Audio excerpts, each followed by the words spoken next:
നീ എൻ സ്വന്തം ഭാഗം 68. ഹായ്, എല്ലാവരും സുഖമായിട്ടിരിക്കുന്നോ? ഞാൻ സുഖമായിട്ടിരിക്കുന്നു. നല്ല മഴയാണേ. പലയിടത്തും വെള്ളമൊക്കെ നന്നായിട്ട് പൊങ്ങി തുടങ്ങിയിട്ടുണ്ട്. എല്ലാവരും ശ്രദ്ധിച്ചിരിക്കുക. കുട്ടികളെ ഒന്ന് പ്രത്യേകം ശ്രദ്ധിച്ചേക്കണേ. അപ്പോൾ പോകാം വീഡിയോയിലേക്ക്.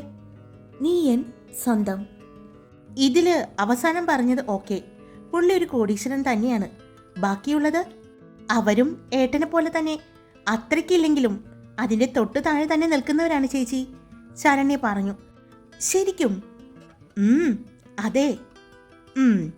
അതിൽ നിന്ന് ആര് വേണമെന്ന് മാത്രം ചേച്ചി തിരഞ്ഞെടുത്താൽ മതി, ശരണ്യ പറഞ്ഞു. അതിൽ നിന്നും ഒരാളെ ഞാൻ ഒഴിവാക്കിയിട്ടുണ്ട്. ബാക്കി 3 പേര്. അതിലാര് വേണമെന്ന് ഞാനൊന്ന് ആലോചിക്കട്ടെ. അവൾ പറയുന്നത് കേട്ടതും സാരംഗിയും ശ്രാവണിയുടെയും നെഞ്ചൊന്ന് പിടഞ്ഞു. സാരംഗിയുടെ മനസ്സിൽ റോയിയും ശ്രാവണിയുടെ മനസ്സിൽ ശങ്കറും ആ നിമിഷം തന്നെ കടന്നു വന്നു. എന്തായാലും നാളെ ഞാനൊന്ന് നോക്കുന്നുണ്ട്. അതിലാര് വേണമെന്ന് ഞാൻ എന്നിട്ട് പറയാം, അവൾ വീണ്ടും പറഞ്ഞതും അവൾ ആദ്യം നോക്കിയത് സാരംഗിയാണ്, പിന്നെ ശ്രാവണിയെയും. രണ്ടും മിണ്ടുന്നില്ലല്ലോ, അവൾ മനസ്സിൽ പറഞ്ഞു. എന്തായാലും റോയ് ചേട്ടൻ കൊള്ളാം അല്ലേ, അവൾ പറഞ്ഞതും അതെ, നീ നീ നീ റോയ് ചേട്ടന് വിട്ടേക്ക്, സാരംഗി പറയുന്നത് കേട്ടത്. എന്താ മനസ്സിലായില്ല? അത് പിന്നെ ഞാൻ നോട്ടം വെച്ചിരിക്കുന്നതാ, സാരംഗി പറഞ്ഞതും. എപ്പോ? ഇതൊക്കെ എങ്ങനെ സംഭവിച്ചു? അതൊക്കെയുണ്ട്. എനിക്ക് ആ ചേട്ടന് ഇഷ്ടമാണ്, സാരംഗി പറഞ്ഞു. എടി കള്ളി, എല്ലാവരും സാരംഗിയെ നോക്കി. പക്ഷേ നിങ്ങൾ രണ്ടുപേരും റോയി എന്ന് പറയുമ്പോൾ ക്രിസ്ത്യാനിയല്ലേ, നിന്റെ വീട്ടിൽ സമ്മതിക്കോ? അതൊക്കെ സമ്മതിക്കും. എനിക്കിഷ്ടം റോയ് ചേട്ടനെ, അവൾ വീണ്ടും പറഞ്ഞു. ഓക്കെ, അപ്പോൾ 2 പേരെ വിട്ടിട്ടുണ്ട്. ഇനി അതിൽ 2 പേരാ ഉള്ളത്. വിശ്വം ആള് ഡയറക്ടറല്ലേ, ഈ സിനിമയിലൊക്കെ പോയി കണ്ട പെണ്ണുങ്ങളുമായിട്ടൊക്കെ എപ്പോഴും ഇടപഴകുന്ന ആളാ. പുള്ളിയെ വേണ്ട എനിക്ക്. പിന്നെ ഉള്ളത് ശങ്കറാണ്, ഭാനു പറഞ്ഞുകൊണ്ട് അവൾ ശ്രാവണിയെ നോക്കി. അയ്യോ ഭാനു, ചതിക്കല്ലേ, എനിക്ക് ശങ്കർ ആ ചേട്ടനെ ഇഷ്ടമാണ്. എന്ത്? എനിക്കിഷ്ടമാണ്, എന്നെ ഇഷ്ടമാണെന്ന് ആ ചേട്ടൻ പറഞ്ഞിട്ടുണ്ട്, ശ്രാവണി പറഞ്ഞതും ഭാനു ദക്ഷയെ നോക്കി. ദക്ഷയും ഇത് കേട്ടു നിന്ന ശരണ്യയും എല്ലാം ഞെട്ടലിലാണ്. എങ്ങനെയുണ്ട്? ഭാനു ദക്ഷയോട് ചോദിച്ചതും അവളതൊരു നമ്പർ ഇട്ടതാണെന്ന് അപ്പോഴാണ് ദക്ഷയ്ക്ക് മനസ്സിലായത്. അപ്പോൾ 2 പേരെയും നിങ്ങളെടുത്തു. പിന്നെയുള്ളത് ശ്രീദേവ് സാറും പിന്നെ ഈ പറയുന്ന വിശ്വമാണ്. ശ്രീദേവ് സാറിനെ ഞാൻ വിട്ടതാണ്, പക്ഷേ ഇനിയിപ്പോൾ അത്രയും പറഞ്ഞ് അവൾ ദക്ഷയെ നോക്കിയതും ദക്ഷ അവളെ കണ്ണുരുട്ടി പേടിപ്പിക്കുന്നുണ്ട്. അതെ, ഞാനൊരു കാര്യം പറഞ്ഞോട്ടെ, നിങ്ങളെല്ലാവരും ഓരോരുത്തരെ പറയണല്ലേ. ഇപ്പോൾ എൻ്റെ ശ്രീദേവേട്ടന് പോലും നറുക്ക് വീഴാൻ പോകുന്നു. അതിനു മുമ്പ് ഞാൻ പറയട്ടെ, ദക്ഷ ചേച്ചി എൻ്റെ ഏട്ടത്തിയായിട്ട് ചേച്ചി മതി, അവൾ പറഞ്ഞത് കേട്ടതും. അതെന്താ നീ അങ്ങനെ പറഞ്ഞത്? ഞാൻ നിൻ്റെ ഏട്ടത്തിയായ കൊള്ളില്ലേ, ഭാനു ചോദിച്ചു. അതല്ല ഭാനു ചേച്ചിയെ, വിശ്വം ചേട്ടന് ഒരു നോട്ടമുണ്ട്. പിന്നെ എനിക്ക് നോട്ടമുള്ളത് ഈ ദക്ഷ ചേച്ചിയാ, അവൾ പറഞ്ഞുകൊണ്ട് ഷോൾഡർ കൊണ്ട് തൊട്ടടുത്ത് നിന്ന ദക്ഷയെ ഒന്ന് തട്ടി. എന്ത് നോട്ടം? നീ എന്തിനാ ഇവിടെ നോട്ടമിടുന്നത്? ഭാനു ചോദിച്ചു. അയ്യേ, അങ്ങനെയല്ല, എൻ്റെ ഏട്ടത്തിയായിട്ട് ഞാൻ നോട്ടിട്ട് വെച്ചിരിക്കുന്നതാ, പ്ലീസ് ചതിക്കല്ലേ. ഓഹോ അങ്ങനെ, അപ്പോൾ പിന്നെ ഇനി വിശ്വം മാത്രമേ ഉള്ളൂ, പുള്ളിയെ ഞാൻ നോക്കാം, ഭാനു പറഞ്ഞു. അപ്പോൾ സെറ്റ്, ശരണ്യ പറഞ്ഞു. അയ്യോ, അതെങ്ങനെ സെറ്റാവുന്നേ? ഞാനുണ്ടല്ലോ, പെട്ടെന്ന് അവൾ പറഞ്ഞത് കേട്ടതും അവരെല്ലാവരും അവളെ നോക്കി. അയ്യോ, ഞാൻ മാത്രമല്ല, ശ്രീകുട്ടി ചേച്ചിയും. സോറി മോളെ, അത് നേരത്തെ ബുക്കിങ്ങാ, അതിൻ്റെ അവകാശി നമ്മളന്ന് കണ്ടില്ലേ. അത് ശരിയാണല്ലോ, അപ്പം പിന്നെ ഞാൻ മാത്രം എന്താ ഒറ്റയ്ക്ക്? എനിക്കും വേണോ ആരെങ്കിലും? അവൾ പറയുന്നത് കേട്ടതും മോളെ, നിനക്ക് ഇനിയും സമയമുണ്ട്. ആദ്യം ഞങ്ങളൊന്ന് നീന്തട്ടെ, എന്നിട്ട് നിന്നെയും പതുക്കെ കൊണ്ടുപോകാം. ഈ വെള്ളത്തിലൊക്കെ ഇറങ്ങുമ്പോൾ നല്ല തണുപ്പല്ലേ, അതുപോലെ തന്നെ ആഴിയും ചുഴിയും എല്ലാം ഉണ്ടാകും ഈ പറയുന്ന പ്രണയത്തിൽ. അതൊന്നും നീന്തി കടക്കാൻ നിന്നെക്കൊണ്ടാവില്ല. അപ്പോൾ ഞങ്ങൾ ആദ്യം പോയി പതിയെ നീന്തി നീന്തി അക്കരയ്ക്ക് എത്തുമെന്ന് നോക്കട്ടെ, എന്നിട്ട് തിരിച്ചു വന്ന് നിന്നെ കൊണ്ടുപോകാം. ബാനു അവളുടെ തോളിലൂടെ കൈയിട്ട് പറഞ്ഞതും, ഇതെന്തൊക്കെയാ പറയുന്നത്? നിങ്ങൾ പുഴയിൽ പോകുന്ന കാര്യമാണോ പറയുന്നത്? അല്ല, പ്രണയത്തിലെവിടെ ചുഴി? ഓ, നിനക്ക് മനസ്സിലായില്ലല്ലേ? നിനക്ക് മനസ്സിലാകുന്ന ഭാഷയിൽ പറഞ്ഞു തരാം. ഈ പ്രണയം എന്ന് പറഞ്ഞാൽ അതൊരു സാഗരമാണ്. അയ്യോ, സംഗീതം എന്നാൽ അതൊരു സാഗരമാണെന്നല്ലേ? പ്രണയമാണോ സാഗരം? ശ്രീകുട്ടി ചോദിച്ചു. ഇവളെ ഞാൻ ഇതിനൊരു ഉദാഹരണം പറഞ്ഞു കൊടുക്കുന്നതാ. അതായത് ഈ പ്രണയത്തിലൂടെ കടന്നു പോകുമ്പോൾ ഒരുപാട് പ്രശ്നങ്ങൾ നേരിടേണ്ടി വരും. വീട്ടിലിറങ്ങിയാലുള്ള പ്രശ്നം, പിന്നെ നമ്മൾ തമ്മിൽ എപ്പോഴും വഴക്കായിരിക്കും ഈ പ്രണയിക്കുന്നവർ തമ്മിൽ. അതെല്ലാം കടന്ന് അതിനെയാണ് ഞാൻ ചുഴി എന്ന് ഉപമിച്ചത്. ഇതെല്ലാം കടന്ന് നമ്മൾ വിജയത്തിലേക്ക് എത്തണം, അതായത് വിവാഹത്തിലേക്ക് എത്തണം. അപ്പോൾ മാത്രമേ ഞങ്ങൾക്ക് നിന്നെയും ധൈര്യത്തോടെ കൂടെ കൂട്ടാൻ പറ്റൂ, ബാനു പറഞ്ഞു. അതും ശരിയാ, നിങ്ങൾ പോയി നോക്ക്. നിങ്ങൾ പെട്ടാ പിന്നെ ഞാൻ പെടേണ്ട ആവശ്യമില്ലല്ലോ, ശരണ്യ പറഞ്ഞു. എടി ഭയങ്കരി. ആ, എന്തായാലും എനിക്ക് ഇഷ്ടപ്പെട്ടു. 3 പേരും ഇവിടെ നിന്ന് തന്നെ സെറ്റാക്കിയല്ലോ. അല്ല, 3 അല്ല 4, നിന്റെ ചേച്ചിയും ഉണ്ട്. അപ്പോൾ തന്നെ ബാനു പറഞ്ഞു. അതിന് ഏട്ടൻ സമ്മതിക്കണ്ടേ? ഏട്ടൻ പറയണ്ടേ ചേച്ചിയോട് ഇഷ്ടമാണെന്ന്? ശരണ്യ പറഞ്ഞു. അതൊക്കെ പറയേണ്ട സമയത്ത് പറയേണ്ട രീതിയിൽ പറയേണ്ട പോലെ നിന്റെ ഏട്ടൻ പറഞ്ഞിട്ടുണ്ട്. മോള് ഈ കുഞ്ഞു തല പുകയ്ക്കണ്ട എന്ന് പറഞ്ഞുകൊണ്ട് ബാനു ശരണ്യയുടെ തലയിൽ ഒന്ന് തടവി. എപ്പോ? എല്ലാവരും ഞെട്ടലോടെ പരസ്പരം നോക്കിക്കൊണ്ട് ഒരുപോലെ തന്നെ ചോദിച്ചു. അത് കേട്ട് എല്ലാവരും ഞെട്ടി നിൽക്കുകയായിരുന്നു. എല്ലാവരും ഞെട്ടി നോക്കിയത് ദക്ഷിയാണ്. അവൾ എന്ത് പറയണം എന്നറിയാതെ ഭാനുവിനെ നോക്കുന്നുണ്ട്. നീ എന്നെ നോക്കണ്ട, വള്ളി പുള്ളി തെറ്റാതെ പറഞ്ഞു എന്താണ് എങ്ങനെയാണെന്നൊക്കെ. എന്തായാലും ഇവരറിയണമെന്ന് തീരുമാനിച്ചതല്ലേ, എന്നാ പറഞ്ഞു തുടങ്ങിക്കോ എന്ന് പറഞ്ഞ് ബാനു അവിടെയുള്ള സോഫയിൽ പോയി ഇരുന്നതും എല്ലാവരും അവളെ നോക്കി, പിന്നെ ദക്ഷിയെയും. എപ്പോഴാ നിന്നോട് ശ്രീദേവ് സാറ് പറഞ്ഞത്? സാരംഗി ചോദിച്ചു. പിന്നീട് ദക്ഷ ശ്രീദേവ് പറഞ്ഞതും അവർ തമ്മിൽ പരസ്പരം ഇഷ്ടമാണെന്ന് പറഞ്ഞതും എല്ലാം പറഞ്ഞു. എൻ്റെ ദൈവമേ, നമ്മുടെ ഇടയിൽ ഇത്രയും സംഭവങ്ങൾ നടന്നോ? എടി ദുഷ്ടേ, ഇതൊക്കെ നീ അറിഞ്ഞു വെച്ചിട്ട് ഞങ്ങളോടൊരു വാക്ക് പറഞ്ഞില്ലല്ലോ. ശ്രാവണി ഭാനുവിൻ്റെ അടുത്തേക്ക് ചെന്നു. പറയണമെന്ന് ഭയങ്കര ആഗ്രഹം ഉണ്ടായിരുന്നു, പക്ഷേ അപ്പുറം നിൽക്കുന്നത് ശ്രീദേവാണ്. വെറുതെ എന്തിനാ പണി മേടിച്ച് കൂട്ടുന്നത്? അങ്ങേരെ കണ്ടിട്ട് എനിക്കത്ര പന്തി തോന്നുന്നില്ല. പുള്ളി നമ്മൾ കാണുന്നത് പോലെ ഒരു ചോക്ലേറ്റ് ഹീറോയൊന്നും അല്ല. ആളൊരു ജെൻറ്റിൽമാനാണ്.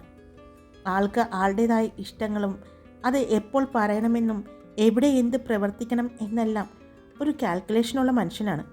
വെറുതെ എന്തിനാ പുള്ളി പറയാൻ വെച്ചിരിക്കുന്നത് ഞാൻ കയറി പറഞ്ഞ് പണി മേടിച്ച് കൂട്ടുന്നത്? അതുകൊണ്ടാണ് ഞാൻ പറയാതിരുന്നത്, ഭാനു പറഞ്ഞു. അപ്പോൾ ഇപ്പോൾ പറഞ്ഞതോ? അതോ, ഇപ്പോൾ പറഞ്ഞത് ഇവരുടെ 2 പേരുടെയും പ്രണയങ്ങൾക്ക് കൊട പിടിച്ച് നിൽക്കാൻ എനിക്ക് ഒറ്റയ്ക്ക് പറ്റാത്തത് കൊണ്ട്.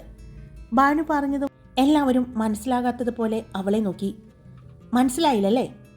ഇത്രയും നേരം എല്ലാത്തിൻ്റെയും ശ്രദ്ധ മാറ്റാൻ വേണ്ടി ഉറക്കം വന്ന് തൂങ്ങിയിട്ടും ലൂഡോ കളിക്ക് എന്ന് പറഞ്ഞ് കുത്തി ഇരുന്നതേ എന്താണെന്ന് വെച്ചിട്ടാ?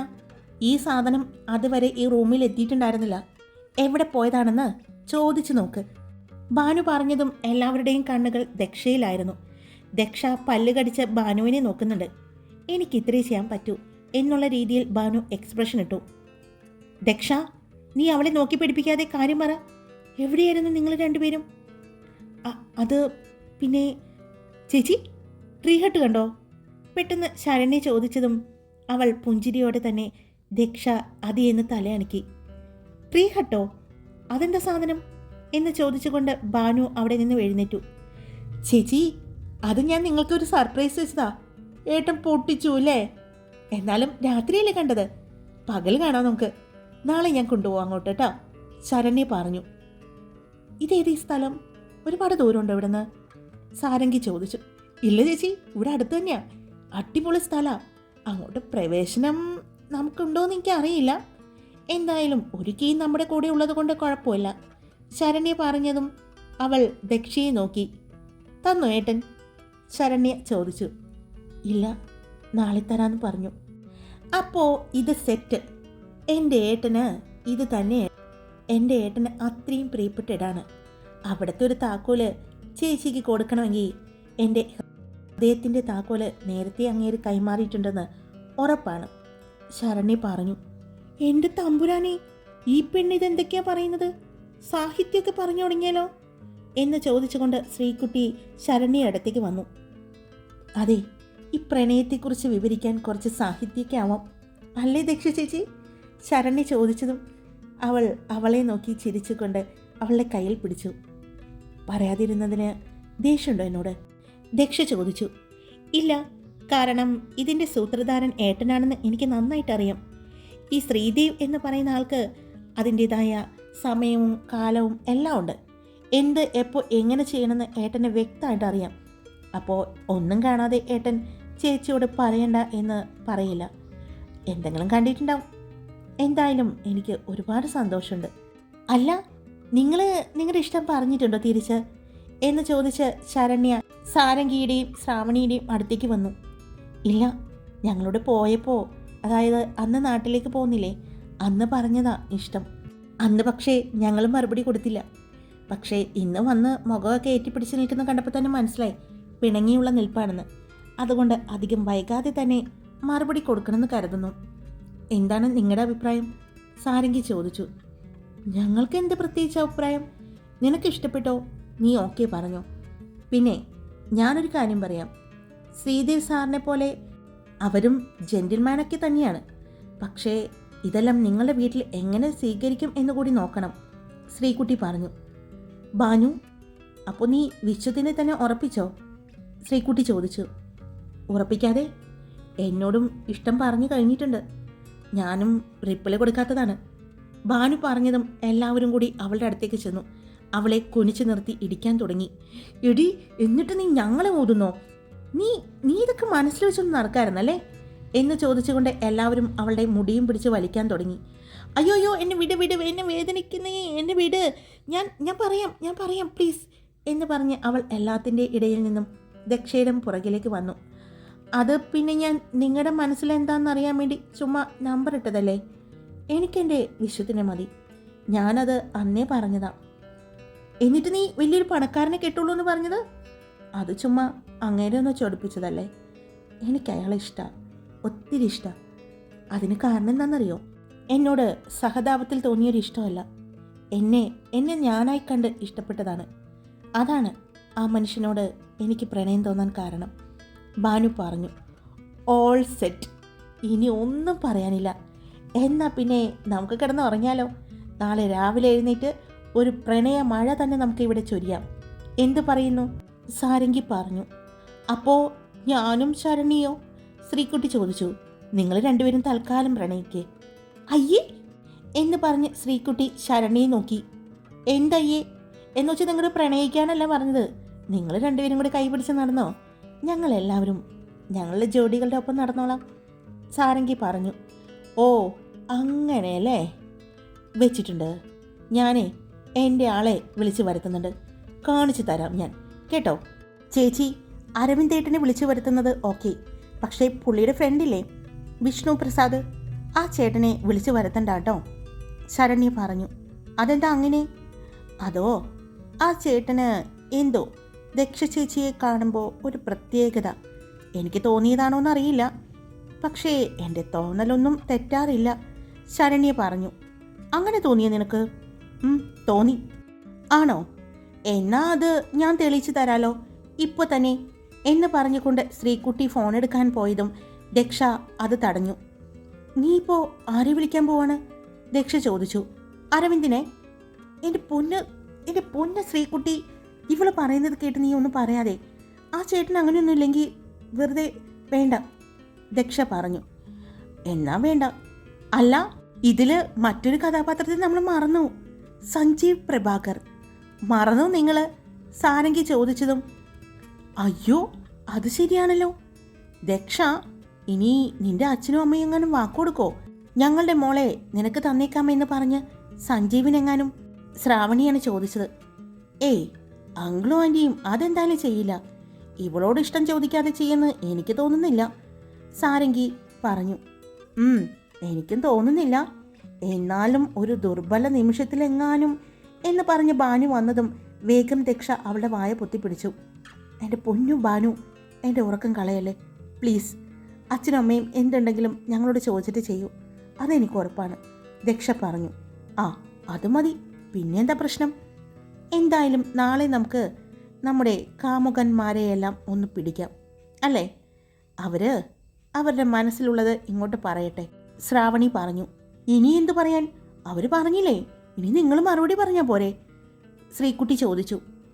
അതെ, എന്നാലും അവരിങ്ങനെ പുറകെ വന്ന് പറയുന്നത് കേൾക്കാൻ നല്ല രസമുണ്ട്, അതുകൊണ്ട് ഒന്നുകൂടി ട്രൈ ചെയ്ത് നോക്കാം, സാരംഗി പറഞ്ഞു. ആ കാണാം, അവസാനം മണ്ണും ചാരി നിന്നവൻ പെണ്ണും കൊണ്ടുപോയി എന്ന് പറയാൻ പാടില്ല കേട്ടോ. ഇപ്പോൾ കുറ്റിയും പറിച്ച് ഹൈദരാബാദിൽ നിന്ന് കുറച്ച് പേര് ഇറങ്ങിയിട്ടുണ്ട്, ശ്രീകുട്ടി പറഞ്ഞു.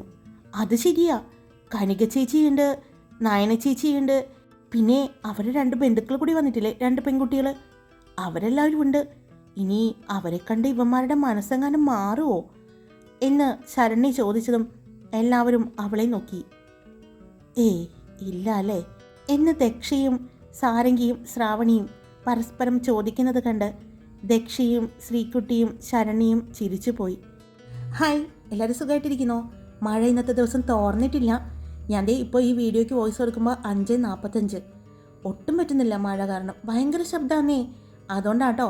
പിന്നെ സ്റ്റോറി വലിച്ചു നീട്ടുന്നതല്ല കേട്ടോ, ഇവിടെ വെച്ച് ഈ തറവാട്ടിൽ വെച്ച് കുറച്ച് സംഭവങ്ങൾ ഉണ്ടാകാൻ പോകുന്നുണ്ട്. അപ്പോൾ അതിൻ്റെ മുന്നോടിയായി കുറച്ച് കാര്യങ്ങൾ എനിക്ക് പറയണമെന്നുണ്ടായിരുന്നു, അതുകൊണ്ടാണ് ഇത്ര വിശദീകരിച്ച് പറഞ്ഞത്, അല്ലാതെ സ്റ്റോറി വലിച്ചു നീട്ടാൻ കൊണ്ടുപോകുന്നതല്ല കേട്ടോ. ഈ സ്റ്റോറി കഴിഞ്ഞ് കഴിയുമ്പോൾ അടുത്തൊരു സ്റ്റോറി വരുന്നുണ്ടേ, അതുകൊണ്ട് വലിച്ചു നീട്ടലൊന്നുമില്ല കേട്ടോ. നിങ്ങൾക്ക് മനസ്സിലാവുന്ന രീതിയിൽ, അല്ലെങ്കിൽ നിങ്ങൾ തന്നെ വയ്ക്കും ഇതെന്താ ഇങ്ങനെ സംഭവിച്ചേ, ഇത് പറഞ്ഞിട്ടുണ്ടായില്ലല്ലോ എന്നൊരു ചോദ്യമൊന്നും വരാതിരിക്കാൻ വേണ്ടിയാണ്. നിങ്ങൾ എങ്ങനെയാണോ ഒരു ടി വിയിൽ ഒരു സീരിയൽ കാണുന്നത് അല്ലെങ്കിൽ മൂവി കാണുന്നത് അതുപോലെ കൊണ്ടുവരാൻ ശ്രമിക്കുന്നത്. ഓക്കെ, അപ്പോൾ ഇഷ്ടപ്പെട്ട ലൈക്ക് ചെയ്യുക, നിങ്ങളുടെ അഭിപ്രായങ്ങൾ കമൻറ്റ് ചെയ്യുക, സബ്സ്ക്രൈബ് ചെയ്യാതെ കേൾക്കുന്നവരുണ്ടെങ്കിൽ സബ്സ്ക്രൈബ് ചെയ്ത് സപ്പോർട്ട് ചെയ്യുക. Love you all, it's me Karthika.